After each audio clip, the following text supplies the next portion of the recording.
Download the init.sh file from the given link.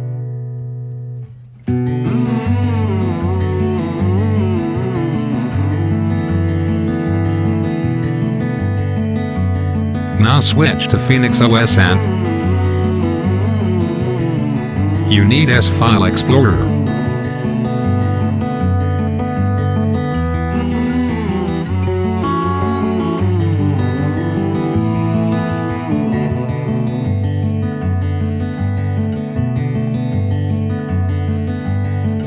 Copy the init.sh file to the etc. folder and make sure to delete or replace with the earlier file.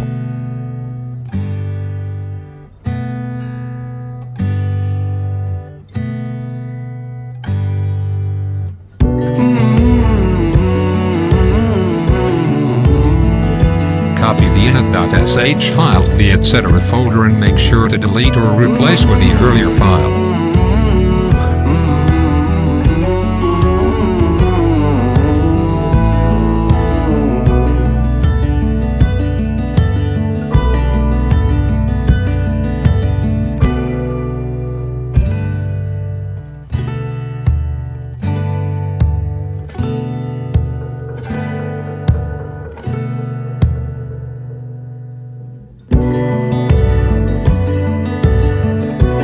Now reboot Phoenix and then the Wi-Fi connectivity problem is solved.